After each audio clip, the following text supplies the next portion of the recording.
The wind crawled over the plains like a dying thing, lifting the dry grit into the air and smearing the horizon into a dull haze. The sun had been sitting over the dusk veil for hours, unblinking, merciless, painting the land in the color of rust and old blood.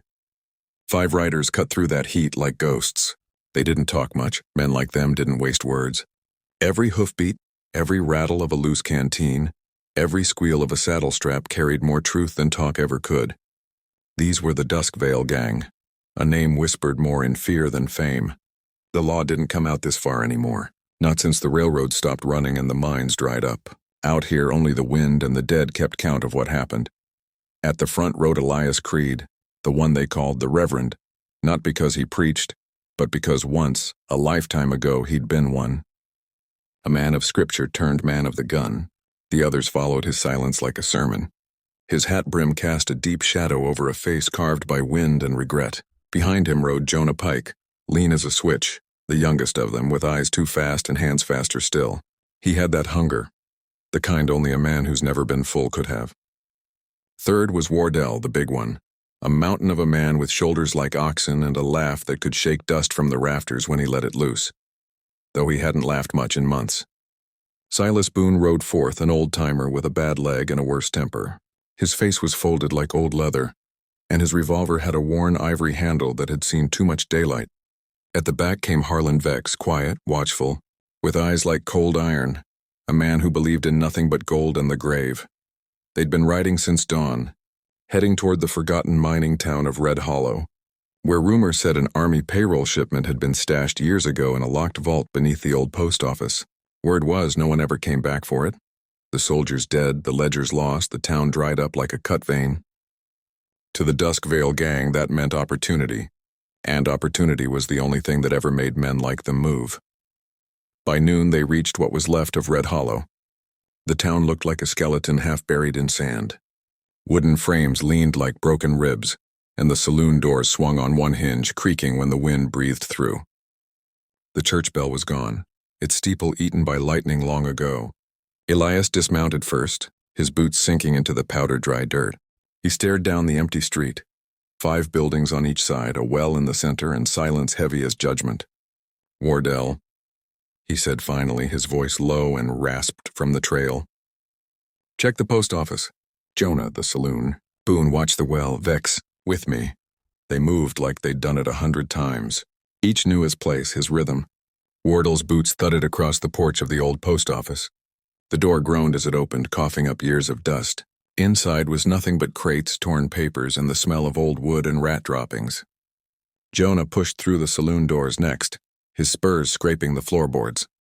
The bar was still lined with empty bottles, glass catching the sun like tiny knives. A piano stood in the corner, its keys yellow and chipped. He hit one out of habit. A flat, broken sound filled the room and died fast. Empty, he called. Boone spat beside the well, keeping his rifle pointed down the road. Whole town's dead, he muttered, but I'll be damned if it don't feel like it's watching us. Elias moved with Vex toward the old sheriff's office, a squat building with its sign half fallen, reading only Sherry. Inside, they found a cot, a rusted safe, and a wall full of faded wanted posters. One of them was Elias's own face from 10 years ago, back when he still had both eyes and less of a beard. He tore it down without a word and tossed it into the dust. The safe in the corner was what mattered. It sat beneath a layer of dirt, heavy, iron, and old. Elias crouched, running his fingers over the dial. The numbers were almost worn smooth. You think it's here? Vex asked, his voice flat. Elias didn't answer right away. He pressed his ear against the metal, turning the dial slow, listening for the faint click. Maybe, he said finally. Or maybe it's just another ghost story. Before Vex could reply, Jonah burst through the door, panting. Riders, he said. Coming from the north. 6, maybe 7. Dust cloud big enough to choke a town. Elias stood up straight. Law. Maybe bounty boys, Jonah said. Maybe worse. Vex's eyes narrowed. We ain't even touched the gold yet. Elias's jaw tightened. Then we best make sure they don't touch us first. The Dusk Veil Gang took their positions quick and clean. Boone climbed the bell tower of the old church with his rifle. Wardell stood behind the overturned wagon near the well, reloading his shotgun. Jonah crouched behind the saloon porch with 2 pistols drawn, eyes flicking between the horizon and the shadows. Vex melted into the sheriff's office doorway, silent as smoke. Elias stood in the middle of the street, coat flapping in the dry wind, watching the dust cloud rise.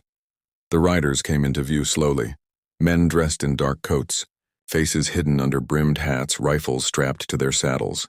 No badges gleamed on their chests. Bounty hunters, then. Elias could tell by the way they rode. Careful, calculating, expecting trouble. The leader raised a hand. "You boys lost?" he called. Elias didn't answer. He just stood there, the wind tugging at his coat. The man smiled thin. "We've been looking for a Reverend Creed. Heard he's been running with a pack of thieves through the Dusk Vale." Boone's voice came low from the tower. "That him talking, boss?" Elias nodded once. "That's him. When I should shut him up?" Elias's eyes stayed on the leader. Not yet. The silence between them stretched like a drawn wire. Then the leader's smile dropped.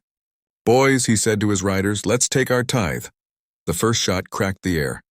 Boone's rifle spoke, and one of the bounty men fell backward off his horse, a red mist spraying behind him. The street exploded in gunfire. The Dusk Vale gang held their ground, bullets splintering wood, shattering glass, echoing through the bones of Red Hollow. Dust turned to smoke. Smoke turned to fire. When it was done, the wind came back, quiet, steady, sweeping over the dead. Elias wiped blood from his cheek and looked around. 2 of his men were down, Wardell clutching his side, Jonah with a graze along his arm. The bounty riders were all dead. Vex spat into the dust. "For a pile of ghosts," he said. "This town sure remembers how to bleed." Elias looked toward the safe inside the sheriff's office. The sun hit the iron door just right, and for a second he thought he saw gold glinting behind it. But the wind howled again like laughter, and in the Dusk Vale, nothing ever stayed buried for long. The air still reeked of gunpowder and blood when silence finally laid its hand over Red Hollow again. The smoke drifted slow through the shattered windows, curling like spirits rising from the floorboards. Elias Creed stood in the middle of the street, his boots planted in the same dust that now drank the blood of 7 bounty riders. The wind carried the smell of sweat, iron, and death. Somewhere, a broken shutter clacked against the wall like a nervous hand. Wardell was slumped near the well, pressing his palm against his side where a bullet had torn through the meat of him. His breathing was wet, ragged. Boone climbed down from the bell tower, his rifle slung, face blackened by soot. Jonah was sitting on the saloon steps, his left sleeve ripped and stained, eyes staring out into the horizon where the riders had come from, maybe wondering how many more might follow. Vex stood by the sheriff's office doorway, chewing on a toothpick, his face unreadable as always. Elias holstered his revolver and walked toward Wardell. The big man looked up, pale but grinning through the pain. "Guess they found us sooner than you thought," he said. Elias knelt beside him, tore a strip from his coat, and tied it tight around the wound. "Still breathing, ain't you?" Wardell chuckled, winced. "Barely, but I'll take it, Boone," Elias said, not looking up. "Get the horses in behind the livery. Don't want to be out in the open if more of those bastards come sniffing." Boone nodded and went to work. The man was quiet, efficient, a lifetime of doing hard things without talk. He disappeared around the corner, his boots leaving deep tracks in the dust.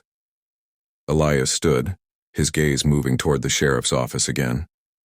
That vault had survived the years, the gunfight, and maybe the war itself. He felt something pulling him toward it, not greed exactly, but the old hunger that had driven him since he left the cloth and took to the trail. It wasn't about the gold.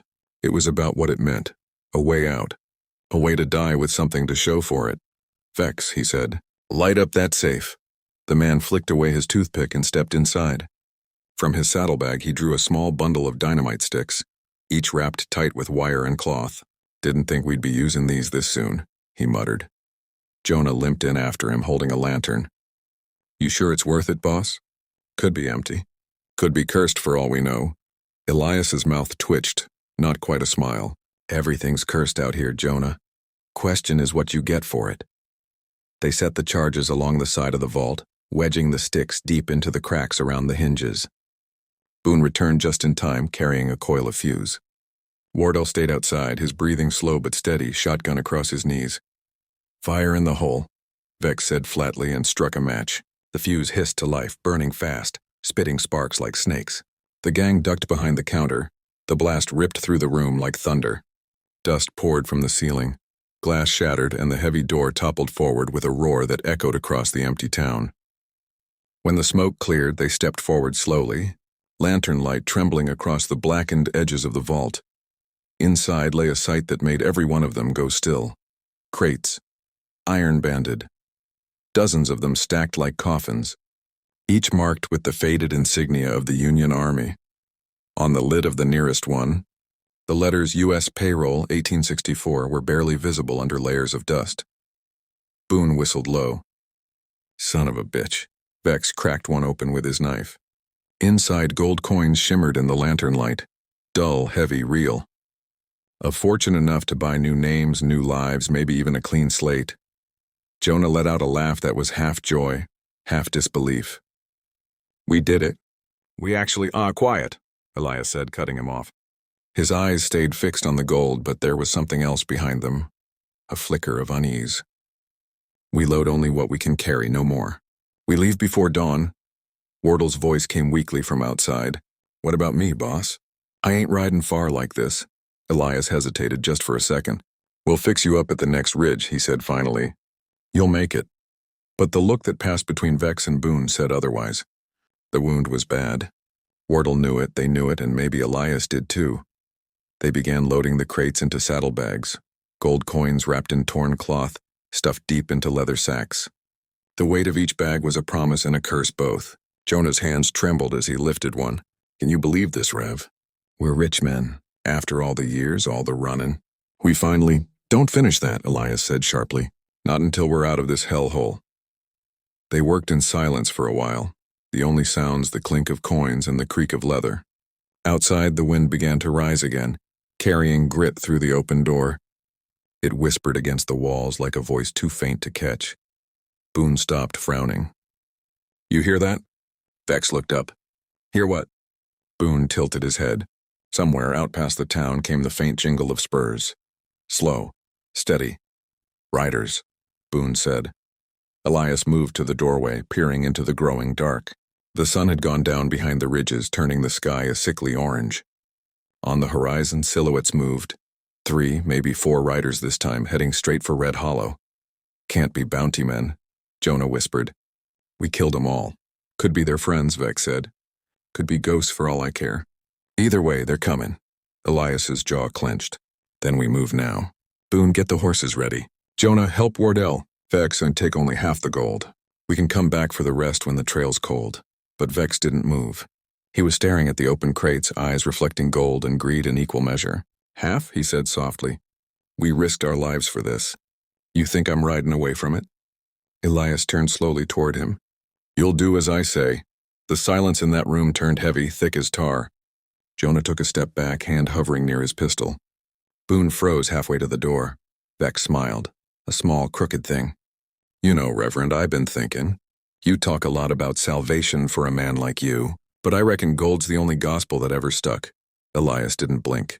You pull that iron, Vex, you'd better mean to die with it. For a long breath, no one moved. Then Vex's hand twitched. The gun cleared leather. Elias was faster. The shot cracked like lightning in a storm. Vex staggered, the hole clean between his ribs. His pistol fell to the floor with a dull thud. He looked at Elias, something like surprise flickering in his eyes. Then he fell, gold coins spilling from his hand, rolling across the dirt like drops of sunlight. No one spoke for a long while. Elias finally said, Boone, bury him behind the church. We ride at first light. Jonah swallowed hard. And the gold? Elias looked at the open vault, smoke still curling from its edges. Take what you can carry, he said. The rest stays. It's cursed now. Outside, the riders were closer. The sound of hooves drifted through the dark, steady, unhurried, like they already knew what they'd find waiting. And for the first time since the war, Elias Creed wondered if God had ever stopped watching him, or if he'd just turned his face away for good. They left Red Hollow before the first light broke the horizon, their silhouettes thin and crooked against the dying night. The gold weighed heavy on the horses, heavier still on their hearts. The town faded behind them like a bad dream, swallowed by dust and distance. Vex was in the ground now, buried shallow under the churchyard with his boots still on. No prayers, no marker. Just Boone's rough hands and Elias's silence. The gang rode out in a line, 4 now where once there were 5, and the desert stretched ahead like a mouth waiting to swallow them whole. The land turned mean quick. Rocks rose like bones from the sand, and the wind had the taste of iron and old ash. The sun came up blood red, climbing slow, watching them with the patience of a hangman. Wardle's wound hadn't gotten better. He rode slumped in the saddle, face slick with sweat, breath rattling like dry leaves. Every mile made his horse stumble more. Boone kept close, steadying him when he started to slip, but they all knew the man was bleeding out slow. By noon, the heat was thick enough to choke on. The gang stopped beneath a jagged outcrop, the only scrap of shade for miles. They dismounted, their horses trembling, tongues white with thirst. Elias took out his canteen, gave Wardell the last swallow. "You'll make it," Elias said. Wardell gave a grin that didn't reach his eyes. Liar, Elias didn't argue. There wasn't any point. Boone unsaddled his horse and sat against a rock, wiping sweat from his brow. "Ain't right, boss," he muttered. "We should have left that gold. Whole thing smells like death." Jonah, sitting on a crate of the coins they'd saved, snapped back. "You say that now, but you weren't complaining when we packed it up. Man gets tired of running hungry." Boone's eyes narrowed. "Man gets tired of dying too." "Enough," Elias said, the word cutting through the air like a knife. "You two start gnawing at each other. We'll all end up buzzard feed before sundown." Jonah kicked at the dirt, muttering something about curses and bad luck. Boone just looked off toward the horizon, a shimmering wasteland that offered no answers. The hours dragged. Flies buzzed around Wardell's wound. He was slipping fast now, mumbling under his breath names none of them knew. At one point he reached for Elias's sleeve, his fingers cold and shaking. "Rev," he whispered, "if there's any mercy left in you, don't let me rot out here." Elias's face hardened. He drew his revolver, checked the chamber. Boone turned away, jaw clenched. Jonah looked sick, but he didn't speak. The shot echoed once, then faded into the wind. Wardell's horse shied back, snorting. The others said nothing. Boone took his hat off and set it over his chest for a moment, then put it back on. That was all the prayer the man would get. When they buried him, Elias dropped a handful of sand over the shallow grave. "We keep riding," he said. "No one stops till we hit the border." Jonah looked up, eyes rimmed red. "And what then? You think that gold'll buy us peace? It'll just paint targets on our backs." Elias met his gaze. "Peace ain't what we're buying, son. Just time." They saddled up again, 3 riders now, moving slow through the heat. The land began to twist. Dry gullies, sharp ridges, and sand that sucked at their horses' hooves. The sky was a blistered white. The gold clinked in the bags, mocking them with every step. By late afternoon, Jonah started talking to himself. Boone kept glancing over, uneasy. The kid's eyes had that glassy look, the look of someone who'd been riding too long with ghosts. "Jonah," Boone said, "you need rest." "We'll stop come dusk," Jonah laughed. "Rest? Ain't no rest out here, Boone, not for the likes of us." He rode ahead, humming something tuneless. Elias watched him go, the lines in his face deepening. He'd seen it before, gold fever, guilt, whatever you wanted to call it. It got under a man's skin and hollowed him out from the inside. When night came, they made camp in a dry riverbed. The stars burned overhead, cold and sharp. The fire they built was small, barely enough to see by. Boone cooked beans in a blackened pot while Jonah sat apart, staring at the bags of gold like he expected them to speak. Elias cleaned his gun in silence, his hands steady, eyes distant. After a while, Boone broke the quiet. "You ever think maybe we was meant to die back there, Rev? That maybe Red Hollow was where the story was supposed to end?" Elias didn't look up. "Stories don't end where they're supposed to. They end where they have to." Boone nodded slowly. "Maybe so. But I keep thinking about Vex, about Wardell, about how it's just us now. Ain't much of a gang left," Jonah snorted. "Better small than dead." He turned his head, the firelight flickering in his eyes. "Course, that depends on who's got the gold at the end." Boone stared at him. "That mean what I think it means?" Jonah smiled, thin and sharp. "Just mean it's heavy. Hard to carry all that and watch your back." Elias set his gun down slow. "Enough." His voice carried weight, even tired as he was.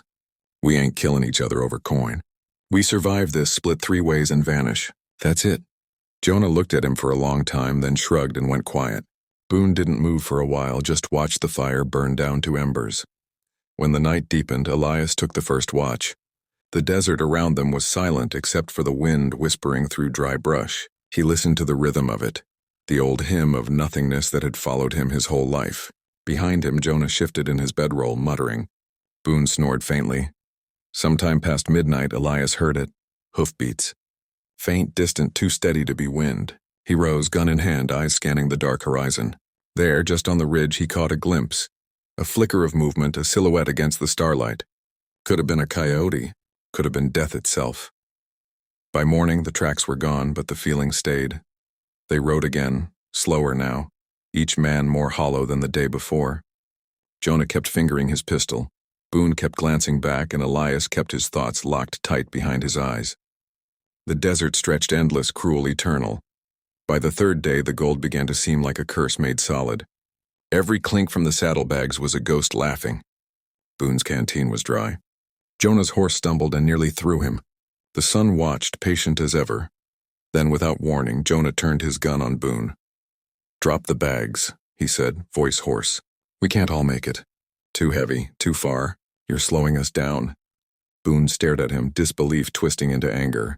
"You gone mad, boy?" Jonah's hands trembled, but the gun stayed steady. "Ain't mad. Just done starving. You and the Reverend already got your share. I'm taking mine and riding south alone." Elias didn't move, didn't even blink. "You point that iron at Boone, you best be ready to use it." Jonah swallowed hard. Sweat ran down his neck. For a second, his eyes flicked. Guilt, fear, maybe both. Then he lowered the gun. "To hell with you both," he muttered. "To hell with this place." He spurred his horse and rode off into the burning horizon, gold clattering at his sides. Boone exhaled slow. "He ain't making it far," he said. Elias nodded. "No, but the desert'll make sure of that." They rode on. Two shadows now in a world that didn't care, following a road that had already forgotten their names. And somewhere far behind them, the wind began to change, carrying with it the faint echo of hoofbeats that didn't belong to the living. The borderlands stretched like a mirage beneath a pale, dying sun. Wind carried the smell of sagebrush and rot, of iron dust and faint gunpowder that still lingered on the men's coats, though the last fight had been days ago. Boone rode with his shoulders slumped forward, hat brim hiding his eyes from the glare. The desert had turned them into silhouettes of themselves, two men where once there had been a dozen. Elias trailed a little behind, his horse limping slightly, its ribs visible, and every hoofbeat felt like the heartbeat of something that was dying but not yet ready to stop. They hadn't spoken in hours. There was nothing left to say. The Dustblood Riders were gone, swallowed by the earth and forgotten by the sky.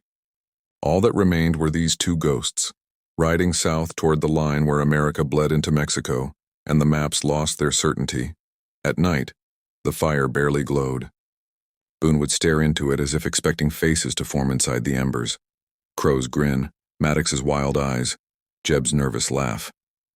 He could almost hear their voices, a spectral echo of laughter and gunfire rolling across empty plains. Elias sat across from him, sharpening his knife, the slow rhythm of steel against stone whispering like confession. "You ever think we were wrong?" he asked once, voice dry as bone. Boone didn't answer. He just looked up, eyes reflecting the flickering firelight, then looked away. The silence between them was heavier than the mountains beyond the horizon. They had robbed and killed and run, and for what? A bag of gold that now lay split open in Boone's saddlebag, coins scattered among the dust. Even gold had lost its shine out here. It looked dull and tired like everything else. The days bled into one another. The borderlands were not made for men. They were made for vultures and ghosts. The sun burned so hard it seemed to scrape their shadows off the ground. Sometimes Boone thought he saw shapes on the horizon, maybe riders, maybe just mirages, but each time he blinked they were gone. The world had grown too wide, too empty, and his mind was starting to fill it with memories that didn't belong there anymore. He remembered the saloon in Dry Creek where Crow had raised a glass and declared, "Boys, they'll write songs about us one day." Boone almost laughed thinking about it. There'd be no songs, no ballads, just wind over the sand, the kind that erased boot tracks before you even looked back. Elias grew quieter as they neared the river that marked the edge of the territory. His hands trembled when he rolled cigarettes. He'd started coughing, too, a wet sound that came from deep in his chest. Once, when they stopped by a stream, Boone saw the blood on Elias's handkerchief. He didn't say a word. They both knew what it meant. Out here, sickness was a slower bullet. Boone thought maybe that was mercy. No more gunfire, no more running. Just the long, soft fade into the desert. Still, something inside him twisted when he watched Elias sleep. He remembered when they'd first met, both younger, both hungry for the kind of freedom only the outlaw road could offer. Elias had been wild then, always smiling, always daring the world to take a swing. But now his face looked older, worn smooth by regret. It wasn't age that did it. It was the weight of living too long with blood on your hands. On the fourth day, they reached the border river.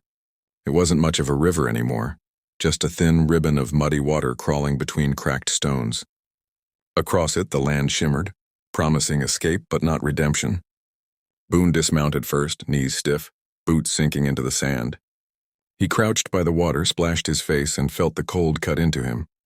Elias came beside him, breathing heavy. For a long time, neither spoke.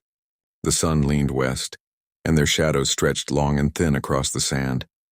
"You think we made it?" Elias said finally. Boone didn't look up. "Ain't nowhere left to make it to," he said. The words came out flat, empty. They both knew he was right. That night there was no fire. They sat in the dark, backs to their saddles, the stars sharp enough to cut through the sky. Boone could feel it in his bones, that quiet pressure of something waiting. He thought of how every man they'd known had died trying to outrun his own shadow. Maybe this was what the end looked like, not a shootout, not a gallows, but two men under a sky too big to care. Elias broke the silence. "I ain't gonna make it past the morning," he said softly. Boone turned, saw the sweat on his friend's brow, the dull gleam of fever in his eyes. "Don't talk like that," Boone muttered, but there was no conviction in his voice. Elias smiled faintly. "You remember Crow's rule?" Boone nodded. "No man gets left for the buzzards." They both knew what that meant. When dawn came, the air was still. Elias lay wrapped in his blanket, shivering, eyes half open but unfocused. Boone knelt beside him, resting a hand on his shoulder. "Ain't your fault," Elias murmured. "We all made our choices." Boone swallowed hard. The Colt felt heavy at his side, heavier than it ever had before. "You sure?" he asked, voice cracking. Elias nodded once. There was no fear in his face, only peace, like a man who had already crossed the river in his dreams. Boone took a deep breath. The world was silent except for the wind and a lone crow circling overhead. When the gunshot came, it was soft, almost gentle. Boone sat there a long time afterward, eyes fixed on the rising sun. The smoke drifted away like a prayer that would never be answered. He buried Elias by the river, marking the grave with a single stone.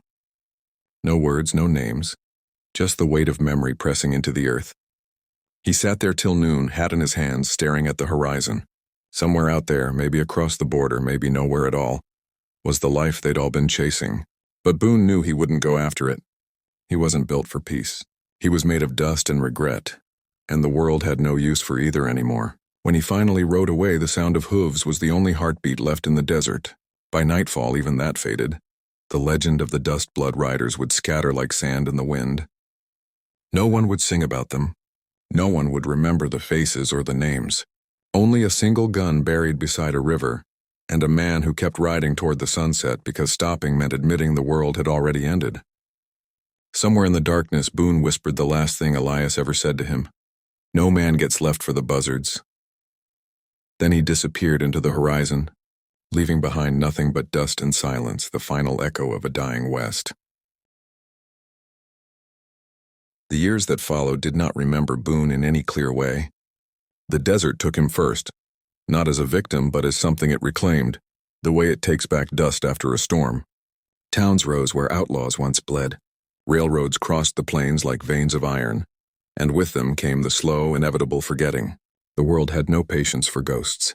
And yet, sometimes when the wind came down off the mesas at night, carrying the low hum of crickets and the sigh of faraway coyotes, old men sitting outside saloons would glance up from their whiskey glasses and swear they heard hoofbeats in the distance. Just one horse, slow and steady, heading south. They never saw the rider, but every man knew his name. Boone. The last Dustblood. The land had changed its skin. Once every inch of it had been wild, raw, lawless, cruel in its beauty. But now telegraph wires hummed over the horizon like thin black veins, and the sound of steam engines drowned the cry of the hawk. The frontier was dying, replaced by the promise of order. But the desert, deep in its heart, remembered. The bones of horses still slept beneath its sand. Spent bullets still lay half-buried where gunfire once cracked through the air. And though grass grew over graves, the silence between those blades still held the echo of voices that refused to be erased. Boone, Elias, Crow, Maddox, names scattered like tumbleweed, rolling between memory and myth.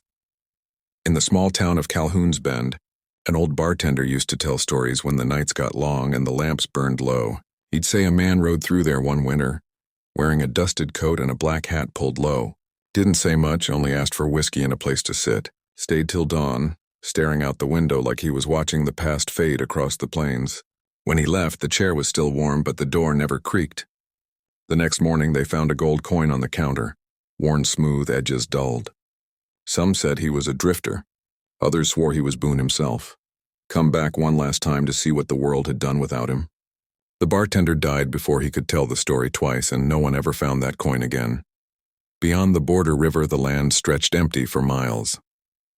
Locals said if you rode far enough past the canyons and through the dead brush, you'd find a grave marked with a flat stone and a bullet lodged deep in it. No name, no words, just that single piece of metal glinting faintly in the sun. The kind of thing you might miss unless you were looking for it, unless you already knew. Coyotes kept watch there. The air was heavy, still, as if even the wind knew better than to speak. Some travelers left offerings, a coin, a cigar, a sliver of silver. Not out of belief, but out of respect for whatever story had ended there. Boone had become something less than a man and more than a memory. He was the silence between gunshots, the shadow cast by the dying sun. The West had given him everything and taken everything back, and all that remained was the outline of a legend nobody could quite prove was real. In time, the songs about heroes and sheriffs filled the air, and the world began to tidy up its history. The law wrote its own victories, the papers told their own truths, but the dust never lied. When it swirled over the plains, it whispered things only the old and the lonely could hear. There was a boy once, decades later, who found Boone's horse wandering half-wild near the canyon ridge. The animal was old but proud, mane silvered like frost, eyes still sharp. The boy brought it home, fed it, and rode it through town. The preacher said it was a gift from Providence. The boy didn't know why, but whenever he rode west at dusk, the horse always slowed, as if it remembered something sacred buried in that direction.